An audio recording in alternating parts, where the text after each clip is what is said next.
There's a saying about wine. It lets you borrow some of tomorrow's happiness for immediate use. I've always loved that expression. But today I want to talk to you about why you should stop drinking almost entirely. I don't want to say completely because that's just kind of weird.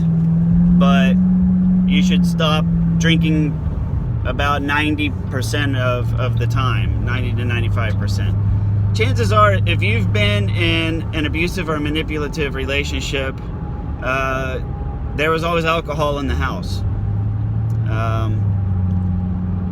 I'm one of the few exceptions, maybe because my parents were, well, my dad was manipulative. I don't want to say he was a narcissist, but he was definitely manipulative and controlling and disordered. But he passed away almost 20 years ago. So there's not really much I can say about him. My mother grew up to an abusive mother, my grandmother. So she was the very nervous, anxious type, and neither one of them drank a drop in their lives. But other than that, most of the relationships that I've been in that were problematic had alcohol involved at a fairly moderate to high pace. In my last marriage, I had a beer every day, 1 or 2 beers every day. That's how I ended my day. Or if not every single day, at least I had a beer, at least 3 to 5 beers a week. That was just the habit, that was the norm, etc. But nothing good comes of drinking on a daily basis when you're in a tumultuous relationship. Nothing. There's no good that comes of it when your relationship is in trouble. It is something you should absolutely avoid. And here's why. And if you think about this, this makes a lot of sense. Alcohol impairs your judgment. We all know that, right? Nobody ever downs a bottle of whiskey and then hops in a NASCAR and wins the race. It impairs your judgment. It impairs your reactions. And this is huge because one of the most powerful forms of manipulation is insinuation. And insinuation is difficult to catch even whenever you're absolutely sober and focused intently on what somebody is saying. Insinuation is very difficult to detect. The results are difficult to detect. And the purpose is also very difficult to detect. And if you've had a glass or two, then it's undetectable. And manipulators know this. That's one of the reasons why you were, quote unquote, so happy and I guess content to stay in the relationship. Because after you've had a drink or two, they'll, hell, like my ex would sometimes just bring me a beer already opened. And I thought that was just her, showing affection, etc. Like, here, I brought you a beer. I even opened it for you, sweetie. What do you want? They use alcohol to help plant the seeds of insinuation. Now, I've got a whole video on insinuation, but let me just sort of give you a brief high-level example of insinuation, and I'll probably do my own separate video on this shortly. The word ooh can be spelled 2 different ways. O-O-H and E-W, right? O-O-H is like ooh, right? And ooh is the E-W, right? So it either means that something is really attractive or very unattractive, okay? And this is one that in my personal life slipped under the radar for a long time. Female manipulators are masters of this, and so are men, but men do it slightly different. in my past, I dated girls that if they wanted to plant a seed of insinuation, we would be out in public, or we would be watching TV or something, and there would be some sort of, you know, hot manly man doing manly man shit. And you know what she would do? She would, like, it would just be real brief. She'd go, ooh. Just enough where, because that's not like a very normal thing that women do. That's not really part of the tool set, you know, to go, ooh.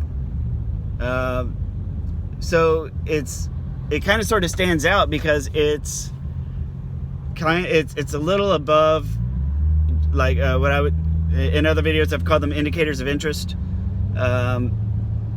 You know, the little signs and hints that people put out when they're attracted.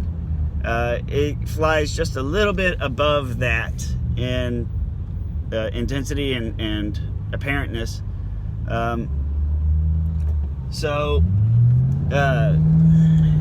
Versus ooh, right? So women, the women of my past were fairly good at using one or the other to sort of mess with me. They would tell me, you know, I'm attracted to you for A, B, and C. But then when they would see an example of another man doing these things that they were telling me why they were attracted to me, they'd see another man doing it and they would down him, right? Like, you know, people say, I like the fact that you're smart, you're funny, etc. But then on TV, there's an example of a guy that's smart and funny, and they're like, ew, that's unattractive. Okay. Same thing is true of men. Male manipulators are notorious with women. One of the best ways to get into a woman's head is through triangulation. And if you combine triangulation and insinuation, it is incredibly powerful against women. One of the most well-known ones is all you got to do is just comment another lady's hair, right? Like, oh, I like her hair. Or you'd say, man, I really like her hair. Look how pretty her hair is. You just pay a compliment to a woman that you, what's the word for it? You withhold from the girl you're with. So you withhold compliments from your current girl, but you pay them to total strangers. And that really messes with women. So that's the mechanisms of insinuation, and it's very powerful, and it's a very highly wielded tactic. So alcohol, and when you bring alcohol into the equation, it makes insinuation easier to execute. So these little subtleties fly under the radar. And if you get somebody really drunk and they're not going to remember the conversation, you can really load somebody up with some shit. And they may or may not remember having the conversation, but it's stuck down there in their mind. And you know, you've brought them down, or you've checked them. There's a lot of bad dating advice for men that says that in order to keep a woman, you have to deflate her ego a little bit.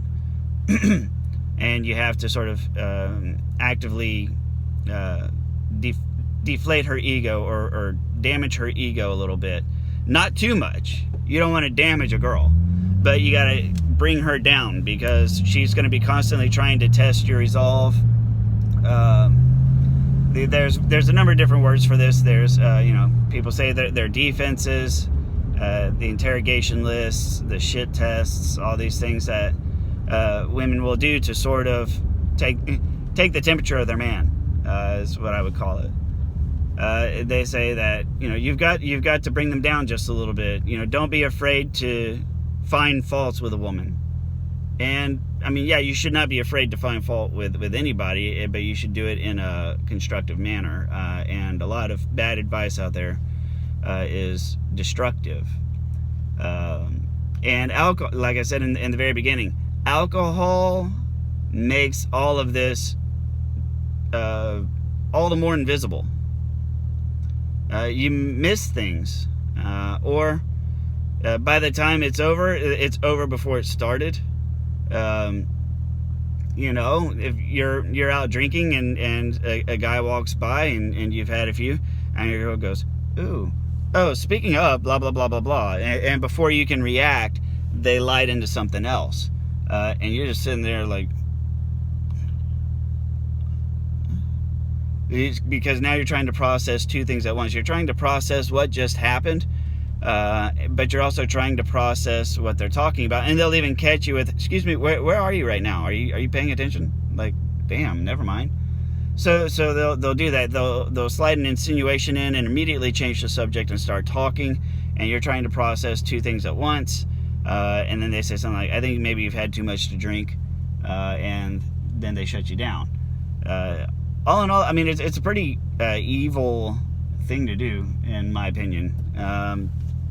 And as I said in the beginning, it's just nothing good comes of alcohol. When your relationship is in trouble, it makes your relationship worse. Nobody has ever, and it's like I said at the very beginning, nobody has ever said, "Man, that is a well-spoken drunk." You know, thank God, thank God you had a lot to drink. Otherwise, I don't think you could have given that dissertation on quantum mechanics. No, not at all.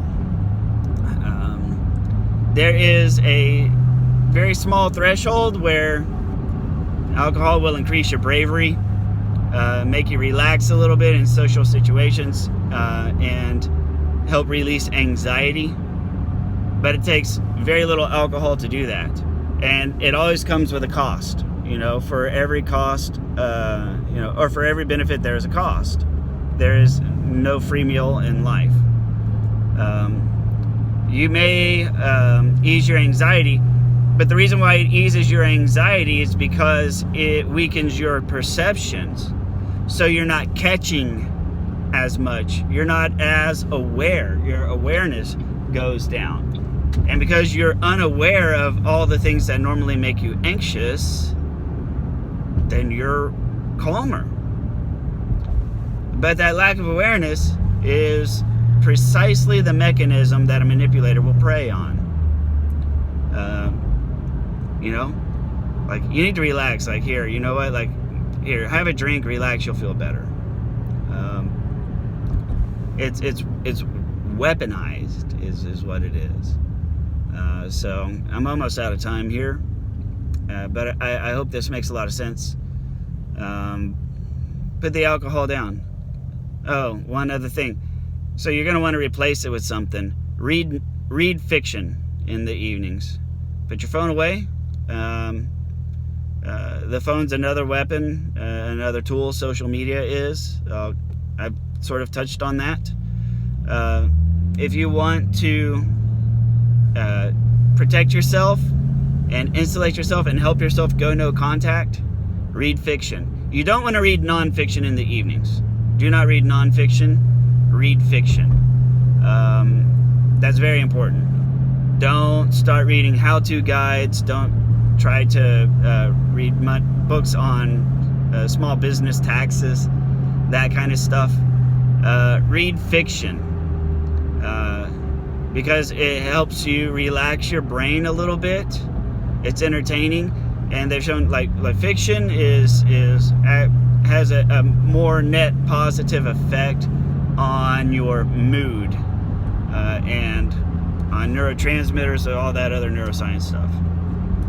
So it may not be true stories, but it goes a long way to your mood.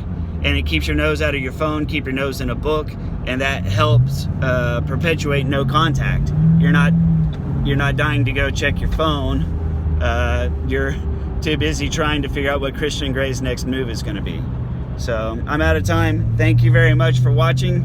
I'll see you on the next video.